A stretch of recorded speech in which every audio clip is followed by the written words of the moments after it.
Hoje a especialidade de todo o programa é a oftalmologia. Tenho comigo o Dr. Tiago Monteiro, obviamente oftalmologista. Muito bem-vindo. Olá, boa tarde. Doutor, é aqui uma maratona hoje, são 50 minutos aqui no consultório. Vamos a isso. Vamos a isso? Estamos preparadíssimos. Vamos a isso. Então vamos explicar lá para casa que na primeira parte vamos falar de miopia, vamos falar de hipermetropia, de algumas cirurgias, tema para a primeira parte. Na segunda parte, o doutor vai responder às questões dos telespectadores. Correto. É assim?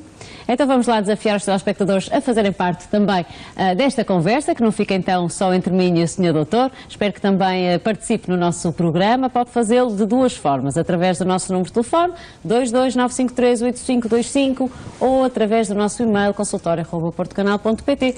Os contactos estão a passar em rodapé, por isso não perca esta oportunidade. Se tem algumas dúvidas dentro da oftalmologia, é hoje o dia em que deve ligar para o consultório. Está cá o Dr. Tiago Monteiro, todo o programa vai então responder às suas questões só na segunda parte, após o intervalo. Para já, vamos então, vamos começar por falar, Dr. Destes erros de refração. É assim, não é? São erros de refração. É, exatamente. Antes de mais, agradecer novamente o convite. É sempre um prazer vir aqui ao Porto Canal. Para nós também é sempre um prazer receber. Exatamente. Além de mais, o canal da nossa cidade, que cada vez temos que defender mais. O tema que escolhemos para hoje é um tema que se enquadra um pouquinho no que tem sido o desenvolvimento da oftalmologia nos últimos 10 a 15 anos. Portanto, os erros de refração, tanto os defeitos visuais que nos fazem usar óculos ou algum tipo de correção, tem vindo a aumentar com o passar das últimas décadas. Assistimos nos últimos anos a um aumento substancial, sustentado, lento mas sustentado, dos defeitos de graduação, nomeadamente iniciando em idades muito mais jovens. Há cada vez mais crianças com erros de graduação. Porquê que se dá porque há uma maior consciencialização e um maior cuidado dos pais, primeiro, dos familiares, das escolas e também depois dos prestadores de saúde, nomeadamente pediatras, médicos, clínicas gerais. Provavelmente não foram os casos que aumentaram, mas os diagnósticos Exatamente. É que agora são feitos. Exatamente. E outrora, se calhar, as pessoas andavam assim. Exatamente. E achavam que era normal. E isso é claramente um investimento que se fez em saúde pública, em prevenção. Isso trata-se de prevenir, porque obviamente na infância não estamos a pensar em fazer cirurgias, não se pode. Na infância queremos corrigir a função visual, usando óculos, usando uma série de tratamentos necessários para que a criança, ao chegar à idade adulta, com a sua necessidade de óculos, possa eventualmente optar por uma cirurgia, se pretender. Então okay? Vamos começar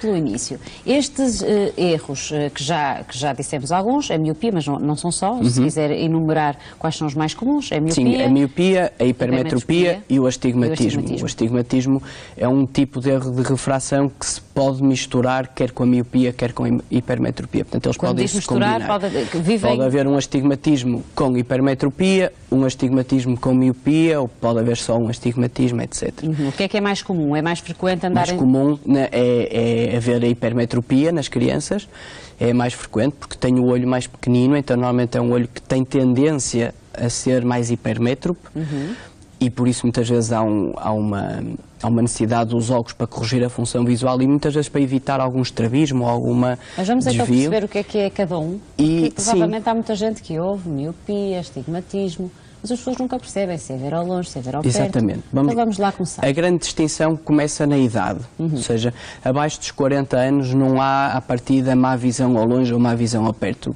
Consideramos a visão como um todo, certo? Bom, eu trouxe aqui uma pequenina vamos maquete. Ver de que forma é que podemos ver. Se calhar nas mãos do Sr. Doutor, pergunto eu à realizadora. Cláudia, nas mãos do Sr. Doutor?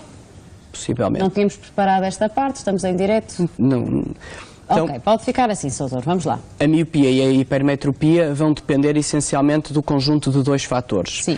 Se imaginarmos que o nosso olho é como uma câmara de filmar ou de fotografar, a luz que entra dentro do olho vai ter que ser focada aqui atrás na retina, que no fundo é aquilo que vai transformar a luz numa imagem. E da conjugação de dois fatores, um é o tamanho do olho, o olho pode ser maior, portanto mais comprido ou mais curto, e a convergência desta primeira lente, que se chama a córnea, que é uma lente que tem como função fazer a convergência dos raios de luz. Portanto, os raios de luz entram dentro do olho e vão convergir aqui num único ponto. A miopia e a hipermetropia surgem quando não há uma regulação perfeita deste sistema, no fundo, de focagem. por exemplo, se o olho é muito grande e a córnea não compensa isso, a outra lente, então a pessoa vai ter miopia, os raios de luz vão ficar focados antes da retina e a pessoa vai essencialmente ver muito mal ao longe, ou vai vendo muito mal ao longe. Na hipermetropia, o olho é mais pequenininho e daí ser também mais frequente nas crianças, e o olho não tem capacidade de convergir os raios na retina, e então os raios convergiriam na parte posterior do olho, hipoteticamente, certo. E portanto temos que usar uma lente de óculos, chamamos uma lente... Caiu em qualquer coisa? Sim, caiu o cristalino. O cristalino, que é fundamental. É fundamental, nunca pode cair não o cristalino. Não poderia cair, numa situação real. Então, na hipermetropia usamos uma lente convergente, Sim. Que é uma lente que vai fazer com que os raios voltem a convergir no ponto certo. Sim. E na miopia usamos uma lente divergente, uma lente negativa, que faz com que o poder de graduação do olho, que é excessivo, que seja um bocadinho diminuído, de modo a que... Usamos uma lente nos óculos. De óculos, exatamente, óculos. Aqui fora, nos Lá óculos. Está, exatamente. Nestas idades, aquilo que se recomenda são os óculos. Apenas e só, sim. Não estão recomendadas cirurgias, não estão recomendadas, estão contraindicadas. Há pouco, vamos deixar a cirurgia para uma idade mais adulta. Sim. Mantendo-nos ainda nas crianças. Este é um problema que atinge muitas crianças em Portugal. Eu sei que cerca de 10 a 15% das crianças. Que impacto é que isto pode ter, por exemplo, no desempenho escolar de uma criança, o ver mal? Enorme. Muitas vezes não se queixarem, enorme, porque não têm ainda consciência do que será ver mal, não é, Soutor? Tem um impacto grande, quer digamos, no comportamento social da criança, porque há crianças que, para além do problema visual, poderão ter outro tipo de patologias neurológicas, patologias do desenvolvimento, não é? Então, se temos uma criança com algum déficit de crescimento ou alterações cognitivas, sabemos que se essa criança lhe associarmos um defeito de visão, vamos condená-la, entre aspas, a mais um problema que vai ter que enfrentar. Portanto, essa é a primeira parte. Segundo, toda a questão da aprendizagem e do desenvolvimento, obviamente que imaginamos que está dependente dos sentidos, da audição, muito importante também, e da visão seguramente, claro. Porque tem que ver aquilo que estão a fazer para aprender também.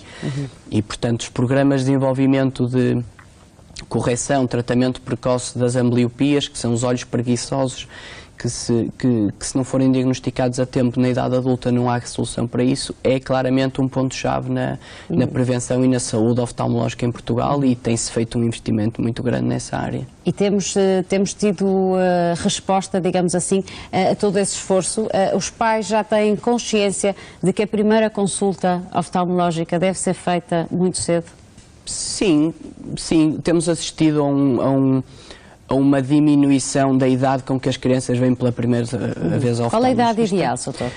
Numa criança saudável, sem uma história familiar de doenças, digamos, complicadas... Doenças complicadas não... Dos olhos. Mas incluem erros de refração? Sim, uma criança cujos pais não tenham miopia, não tenham problemas de olhos, eu diria que entre os 3 e os 6 anos poderão perfeitamente esperar por uma primeira consulta. Filhos de pais miúdos? Se não se observarem alterações. O pediatra e o médico de família normalmente fazem testes de rastreio que lhes permitem avaliar se a criança vê pelos 2 olhos. Obviamente, se houver alguma dúvida, deve ser imediatamente remetida a um oftalmologista.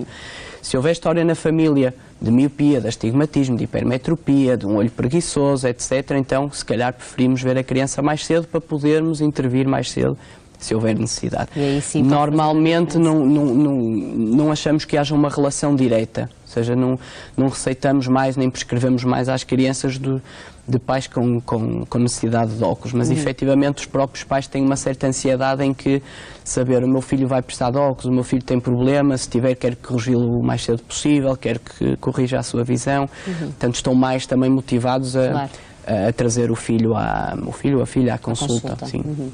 Sabemos que hoje em dia os óculos nem sequer são um impedimento para as crianças fazerem qualquer tipo de atividade. Não, nenhum. Temos óculos para todas as situações. Temos óculos para tudo, temos óculos, digamos, banais, temos óculos para a prática de determinadas atividades desportivas. Aliás, algumas atividades desportivas deveriam ser realizadas com óculos de proteção mesmo com 0 dioptrias, entre aspas, tanto em crianças que não tenham defeitos de graduação, mesmo óculos de natação, que me lembro, podem estar graduados, pronto, uma série de atividades. Portanto, não limita não há uma a limitação. Não há uma limitação, porque também todo o comércio, entre aspas, da parte de óculos, armações, desenvolveu-se também muito, claro, e permite aos miúdos terem óculos leves, confortáveis, que eles gostam, que não os rejeitam, não é? Precisamente. E isso é importante, também nos ajuda. Doutor, disse aí um palavrão, se calhar para muita gente lá em casa, que foram as dioptrias. O que é isto? Sim, as dioptrias, no fundo, é traduzir isto que eu expliquei em termos do que é o comprimento do olho e a distância a que a luz fica do ponto-chave, ou seja, quanto mais longe ficar esta distância em milímetros, isso depois vai se traduzir nas dioptrias dos óculos. Portanto, basicamente, graus, digamos é assim. um grau. Quanto maior, forma de medirmos. Exatamente. Quanto maior, pior, como sabemos, e, portanto, é uma forma de traduzirmos o defeito de visão que o doente tem. Se tem 1 ou 2 dioptrias, é menor do que o que tem 4, do que o que tem 8, 10, 12, 20, até 30, pelo menos. Existem 30 dioptrias? Existem pessoas com 30 dioptrias. São muito raras, sim, mas existem, infelizmente. Mas existem, são extremamente Existe raras. Solução para todos esses casos? Existe solução para quase todos os casos. Muito bem. Sim. Hoje vamos então falar de uma das soluções que tem sido muito bem sucedida e também é fruto de todo o trabalho e toda a investigação que provavelmente tem sido feita à volta deste tema, porque de facto atinge muitas e muitas pessoas. Vamos então perceber quais são os tratamentos para cada um destes erros e então quando é que de facto alguém tem indicação para a cirurgia e que cirurgias são estas de primeira linha, digamos assim, que a CUF já pratica. Sim. Vamos lá ver. A indicação para a cirurgia, primeiro ponto, deve partir sempre do doente. O doente tem que querer ser operado? Eu costumo explicar que a cirurgia é uma terceira opção que as pessoas têm. Qual é a primeira? A primeira são os óculos, a segunda as lentes de contacto, a terceira a cirurgia. Porque também há quem rejeita as lentes. Exatamente. As crianças podem usar lentes de contacto? Não.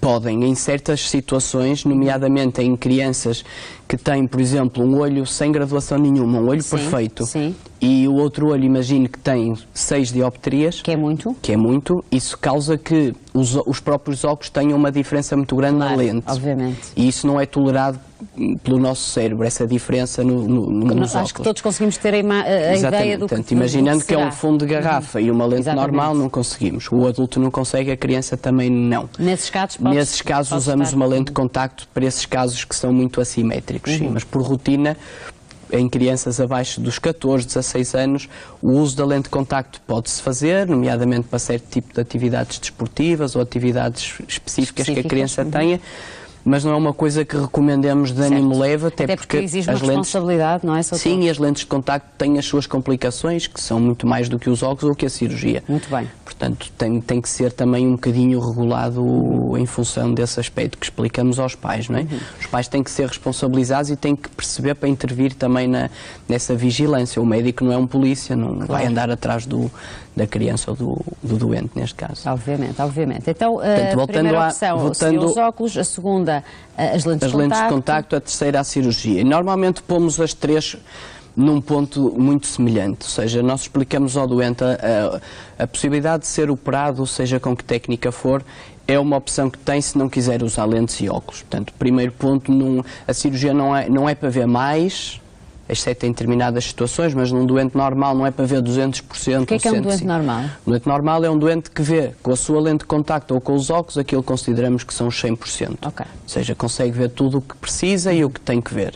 Portanto, a cirurgia, o objetivo que tem é exatamente oferecer ao doente essa visão, não usando nenhum óculo, nenhuma lente de contacto. Que maravilha. Que são sempre uma limitação, que têm que andar atrás de nós para todo lado. São uma limitação, sim. Para alguns doentes são, quer em termos profissionais, quer em termos da sua realização pessoal, quer em termos da sua criação da própria imagem. Mesmo de logística, Soutor. Não é fácil andar sempre as caixinhas, as lentes e tudo mais. Os óculos. Depois, a partir de uma certa graduação, a partir das 6, 7 dioptrias, nós sabemos que a cirurgia ou a lente de contacto, por exemplo, já dão uma qualidade de visão maior do que os óculos, porque aí começam os óculos a não dar uma qualidade tão grande, porque põe a imagem muito pequenininha, portanto aí as pessoas notam claramente, eu vejo melhor com a minha lente de contacto. Aí o médico já recomenda que não se usem os óculos. Os óculos, sim. Não é uma questão de recomendação, explicamos, olha, com uma lente de contacto ou com uma eventual cirurgia, a sua qualidade de visão, o seu conforto vai ser muito maior. Isso sim. Diferente de um doente que tenha uma dioptria ou duas, seja uma graduação mais baixa, onde essa diferença normalmente não é tão apreciada pelo doente. A idade é um critério para a cirurgia? A idade é um critério, sim. Quando falamos na cirurgia à miopia, à hipermetropia ou astigmatismo, temos que dividir dois grandes grupos. Um é o grupo dos doentes abaixo dos 45, 50 anos, portanto, doentes que ainda não entraram naquilo que chamamos a vista cansada da idade, que é outro problema completamente nada tem a ver com isto? Que nada tem a ver, mas que também pode ser corrigido eventualmente. Mas se pensamos no indivíduo jovem, pensamos sempre que a cirurgia deverá ser feita a partir dos 20, deverá. Casos muito raros, casos muito excepcionais, poderemos operar a partir dos 18, mas recomendamos acima dos 20. E recomendamos que, neste caso, o doente tenha sido observado pelo menos durante um ano e meio, para sabermos que o seu defeito está estável. Portanto, ela não pode estar a aumentar, digamos Exatamente. assim. Convém que esteja estabilizada. Exatamente. E porquê? Para que a cirurgia que se possa fazer obtenha um resultado a longo prazo estável. Não é uma questão que não se possa operar uma miopia que está em crescimento. O problema é que no curto prazo o doente vai ficar impecável, passado um ano vai ter um bocadinho mais de graduação e voltará a usar uma nova correção. Portanto, o doente sabe que o ideal, o perfeito é estar estável, um ano ou dois. E quanto como é que se faz essa observação, Dr.? Nas nossas consultas. Em consulta? Em consultas, vamos observando o doente, sabemos qual é a graduação que usa nos seus óculos, nas suas lentes, sabemos qual é o grau de visão que tem, portanto vamos avaliando as tais dioptrias. Certo. E chega a uma altura em que sabemos que está estável há um ano, há dois, há três, e a essa altura os doentes sabem que passa a ser a cirurgia a tal terceira opção. Antes disso nunca é. Portanto, quem nos ouve lá em casa e até pensa em fazer a cirurgia, neste momento o primeiro passo então é agendar uma consulta para que possa ser feita essa avaliação, digamos assim. Sim, os doentes, as pessoas que têm uma motivação para a cirurgia, que não a possam fazer numa determinada altura porque são jovens ou porque entendem que a sua graduação está a aumentar, devem, no entanto, ter um seguimento oftalmológico. E porquê? Porque às vezes os doentes chegam-nos, eu uso estes óculos há 3 anos e queria-me operar. Mas nós não sabemos o que é que está em 3 anos, se evoluiu muito pouco. Qual é o ideal, doutora? Uma vez por ano? Uma vez por ano, sim, é o ideal. Principalmente se temos uma motivação de eu, quando puder, quero-me operar. Então, sei que devo ir a um oftalmologista, idealmente sempre ao mesmo, isso torna o raciocínio mais fácil. Idealmente na CUF, obviamente. Idealmente em qualquer sítio. Estou eu a dizer, sim, claro, neste caso sim. Mas em qualquer sítio que tenha, primeiro, profissionais dedicados apenas a esta área. Como sabe, a oftalmologia está muito subespecializada. Portanto, há médicos oftalmologistas dedicados apenas a esta área, e num hospital que possa oferecer todas as condições, todo o nível de equipamento, quer diagnóstico, quer tratamento, que possa garantir os melhores resultados. Melhor, que tenha a experiência dos melhores resultados, porque na medicina as garantias não existem, não é? Não. Nós trabalhamos naquilo que são os nossos resultados, que vamos analisando, que vamos apresentando, portanto, a garantia que explicamos, olha, a garantia que temos é a experiência de há 10 anos ou de há 20. E a CUF garante tudo isso. Vamos então agora perceber que tipo, uma vez que a pessoa se propõe a fazer a cirurgia, o que é que tem para nos oferecer? Que armas são estas então? Que tecnologia é esta que já está disponível para tratar todos estes erros? Vamos, quando optamos e quando decidimos o doente... Quer que passemos o vídeo agora, Soutor? Sim, pode ser. Parece-lhe que sim? Pode ser. Temos um vídeo para ver enquanto o Soutor vai explicando. Esta cirurgia que podem ver é o implante de uma lente intraocular. Portanto, a lente intraocular não é mais do que uma lente de contacto que, em vez de estar colocada na parte externa do olho, na córnea, vamos colocá-la dentro do olho. Qual é a grande vantagem? A vantagem é que a lente não se vê, não precisa de ser trocada, entre aspas, e fica dentro do olho durante 10, 15, 20, 30 anos, aquilo que o médico entender que é o tempo adequado para a correção. Qual é o normal de tempo de duração? Entre 20 a 30 anos. Já explicaremos à frente o porquê da lente não ficar lá toda a vida. Portanto, esta cirurgia da introdução... É feita de quê? Esta lente, desculpe, doutor. Esta lente é feita de um colâmero, é como se fosse um material plástico de colagênio. Ok. Portanto, é inerte, não causa alergias, é um material que já se usa há mais de 20 anos em oftalmologia e, portanto, é um material já por demais conhecido. É seguro, não há rejeição? Não há rejeição desta lente, sim. Tal como nas lentes das cataratas, não há rejeição. Então, a colocação destas lentes intraoculares serve para dois grandes grupos de doentes. Primeiro, para o grupo de doentes que têm uma miopia alta, ou seja, uma miopia que acima de 6 dioptrias e até às 30 não possibilita a realização do laser. O laser é a cirurgia mais convencional que fazemos-la para miopias normalmente abaixo das 6, 7 dioptrias. E porquê? Porque o laser, como sabem, vai cortar tecido na córnea, portanto, quanto mais tiver que corrigir, mais tem que cortar, e isso sabemos que a partir de uma certa altura não é benéfico para o olho. Então, nesses doentes com miopias muito elevadas, colocamos uma lente dentro do olho. É um procedimento. Exatamente. Há dois modelos de lente. Este é um dos modelos, portanto, é uma lente que se coloca por trás da pupila, portanto, por trás da íris. A íris é a parte colorida do olho, portanto, é a menina do olho, como se costuma dizer. Há dois grandes modelos neste momento em utilização na Europa, são modelos que estão em utilização e com resultados há mais de 20 anos, portanto é uma cirurgia tão antiga como a cirurgia laser e os resultados são excelentes. Portanto, a lente pode ser colocada por trás da pupila ou pode ser colocada à frente da pupila, portanto há dois modelos diferentes. Vai depender de uma série de características do olho do doente, da graduação, de uma série de morfologias do olho. Portanto, as lentes são ótimas, as duas, os resultados a longo prazo mostram-nos isso. Muitas vezes tem a ver com pequenas particularidades do olho que nos levam a dizer este olho... doutor, e isto agora que estamos a ver? Isto impressiona. Eu não vou poder olhar, peço imensa desculpa aos telespectadores, também não tem nada... É um vídeo que trouxemos de uma cirurgia nossa, portanto, no fundo, para perceberem que trabalhamos com o olho imobilizado, o doente tem uma anestesia local, muitas vezes uma sedação. Mas é exatamente o que vimos na animação. É exatamente o que vimos na animação. Estas cirurgias normalmente tardam cerca de 10 minutos, portanto são cirurgias relativamente rápidas, permitem uma recuperação visual ao doente muito grande, ou seja, é um doente que em 24 horas está a ver aquilo que estaria se tivesse a sua lente de contacto. Era isso que eu ia perguntar. Aqui podemos ver uma imagem em que vemos que a lente está colocada atrás da pupila e, portanto, a lente fica relativamente escondida. Portanto, as lentes são utilizadas em função da morfologia do olho, basicamente. Há olhos que podem colocar qualquer um dos tipos e há olhos que ficam melhor com um tipo ou outro de lente. Isso já é um julgamento e a experiência do médico que vai definir que lente é adequada para o seu doente. Nós vimos então como é que se processa aquela cirurgia, para o doutor muito simples, imagino, está habituadíssimo a ver e a realizá-la. Para quem está em casa, o doutor disse muito bem, passado 24 horas, isto quer dizer que o doente deve permanecer em ambiente hospitalar ou pode ir para casa? Isto é feito em ambulatório ou não? A cirurgia é feita em regime de ambulatório, ou seja, o doente leva uma anestesia local ou uma pequena sedação. Como disse, a cirurgia demora 10 minutos, não se dá pontos no olho, cicatrização é automática, entre aspas. O doente deve ficar em casa em repouso no primeiro dia pós-operatório. São estas 24 horas que falou? Idealmente o médico vai observar o doente no dia seguinte para ver se está o olho sem inflamação, sem sinais inflamatórios, e é um doente que nesse dia vê como se tivesse colocado a sua lente de contacto, ponto final.